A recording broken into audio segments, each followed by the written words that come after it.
As escamas espirituais nos olhos de Gleison Pércio.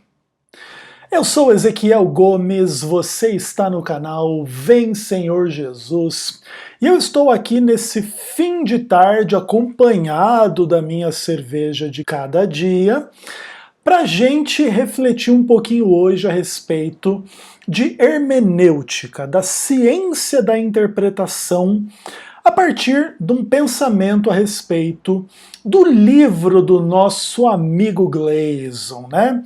Gleison Pércio em pessoa. E eu gostaria de conversar um pouco com vocês hoje a respeito de hermenêutica, mas de uma forma simplificada. E eu queria dizer para vocês que basicamente o que acontece com o Gleison é que ele tem um problema de hermenêutica.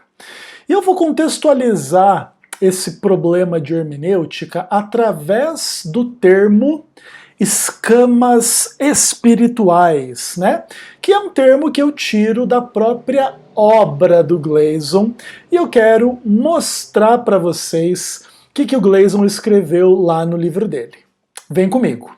Olha aí, meus amados irmãos e irmãs, aí está o livro do Gleison, e eu gostaria de ler aí os dois primeiros parágrafos que estão aí diante de vocês, para explicar um pouquinho como que funciona a mentalidade e a argumentação do Gleison na sua experiência de afastamento da fé adventista, ok?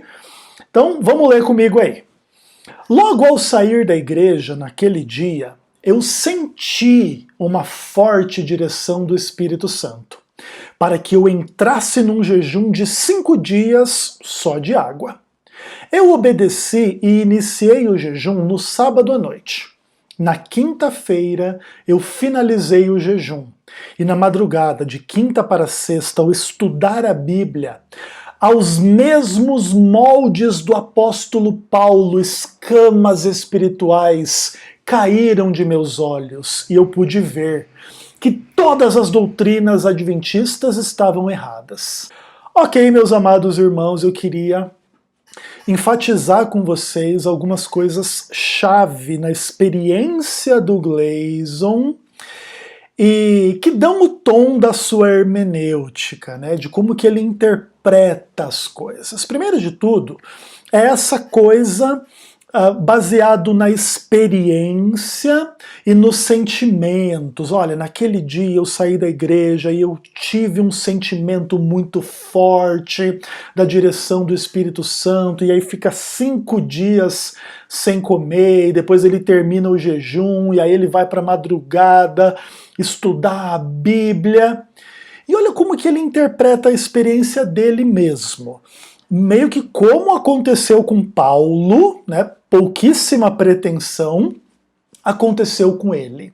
E as camas espirituais caíram dos seus olhos e ele pôde ver que todas as doutrinas adventistas estavam erradas. Veja bem, primeiro, a Bíblia não diz que caiu nenhuma escama espiritual dos olhos de Paulo, e se realmente todas as doutrinas adventistas estão erradas, basicamente está errado que a Bíblia é regra de fé, doutrina e prática, né?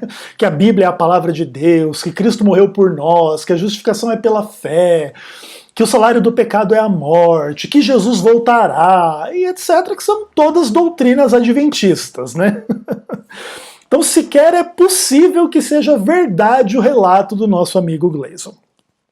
Entretanto, é interessante perceber essa coisa assim da linguagem espiritualizada das coisas, e que vai ajudar muito a gente a entender a hermenêutica do Gleison, a lente através da qual ele enxerga a palavra de Deus, né? E aí, por exemplo, vamos lá, né? Atos capítulo 9, conta ali a história da conversão de Saulo. Ele respirava morte contra os discípulos, ele vai lá até o sumo sacerdote, ele pega aquelas cartas para mandar todo mundo para cadeia, tipo um mandado de busca e apreensão, sei lá o quê. E aí o Saulo sai para devastar e destruir e prender as pessoas, e na estrada para Damasco ele simplesmente tem uma visão do Cristo ressurreto. Acho que não aconteceu nada parecido com isso com o nosso amigo Gleison, né? Então não dá para comparar muito as experiências, irmão, tem que ir com calma. E aí, diante do brilho daquela luz que era mais ofuscante que o sol, ele ouve aquela voz, né, Saulo, Saulo, por que me persegues? Ele tem toda aquela experiência.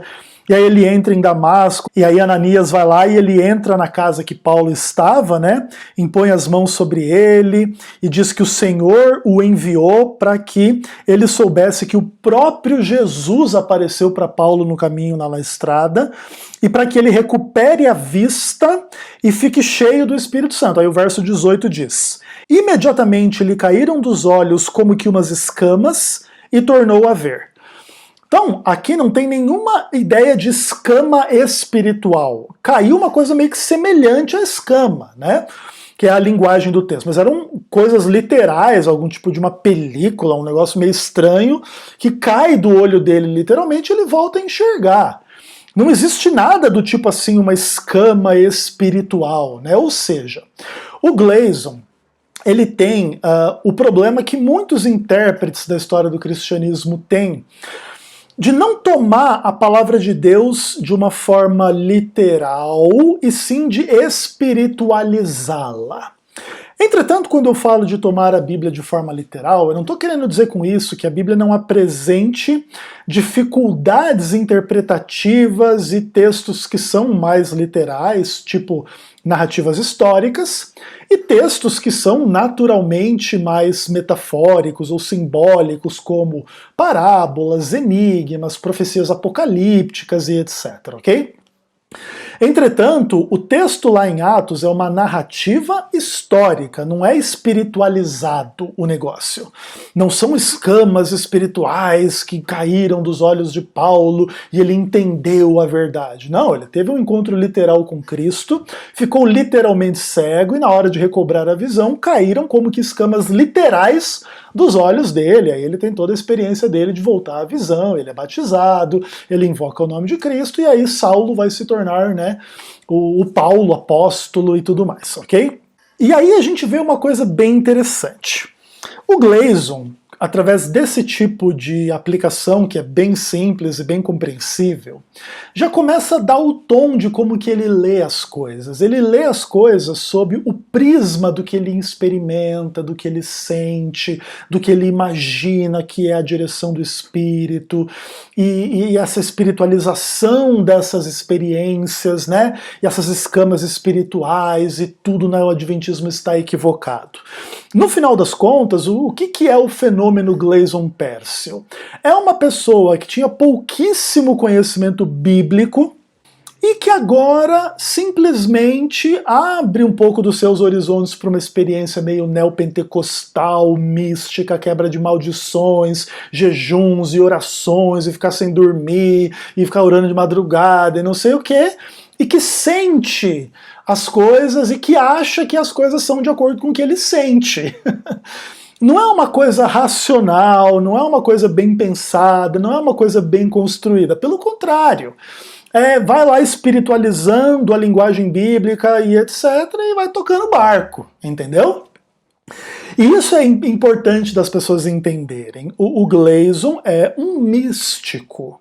É uma pessoa hoje sobre a influência de profeta Vinícius Iracete, interpretação de sonhos, jejuns e visões e maldição hereditária e espiritual por causa de doutrinas, entendimentos e movimento milerita, e tudo no Adventismo é falso e mentiroso e não sei mais o que. Entendeu?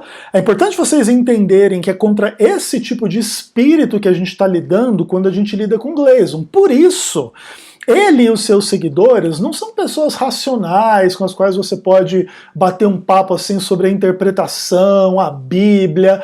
Não, é um negócio do tipo assim, Deus já nos mostrou por uma revelação que o Adventismo é errado. Se você pensa diferente, você é um religioso cego, e eles são os verdadeiros espirituais que, à semelhança de Paulo, tiveram as escamas espirituais caindo de diante dos seus olhos em função de ficar sem comer e sem dormir.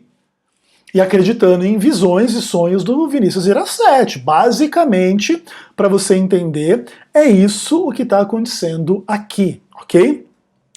E é muito difícil rebater combater esse tipo de coisa. Por quê? Porque não é uma coisa racional, lógica, que faz sentido.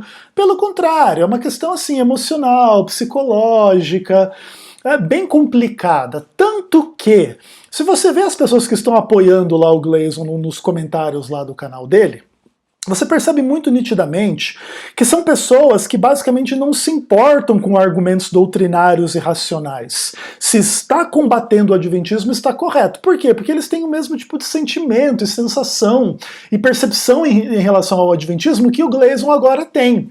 E eles acham que porque o Gleason é um ex-adventista que agora está concordando com eles, que o bode Azazel é o diabo, então o diabo é o redentor, e que Jesus não sei o que no santuário e a doutrina do juiz investigativo é pura bobagem.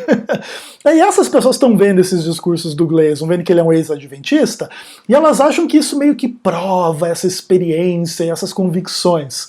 No final das contas, nós estamos lidando, não é com pessoas que estão a fim de discutir doutrina racionalmente, nós estamos lidando com um bando de pessoas místicas, que acreditam em coincidências, em imortalidade da alma, e como que o adventismo é péssimo porque faz uma leitura literal da Bíblia, e por isso é religioso e não é espiritual. Por isso, inclusive, é muito difícil encontrar argumentos que vão convencer essas pessoas, porque elas sempre vão entender da seguinte forma: não, esses argumentos teológicos é o sistema adventista tentando reagir, e esse farisaísmo e essa hipocrisia, como ler a Bíblia de forma literal não pode, é tudo aqui espiritualizado, e não sei mais o que. E tal, e acabou a conversa, entende? E com quanto você tente argumentar, e inclusive seja capaz de argumentar para derrubar essas percepções, essas convicções, etc., nada importa, porque isso não é corroborado pelos sentimentos e experiências dessas pessoas. E esse é o papo, é espiritualização das coisas. Tá mais claro para vocês qual que é o fenômeno por detrás desse negócio? Eu espero que sim. E no próximo vídeo eu vou comentar esse segundo parágrafo, onde ele fala que está muito claro lá em Hebreus 10:19 que o juízo investigativo e a visão adventista estão completamente equivocados. Até o próximo vídeo.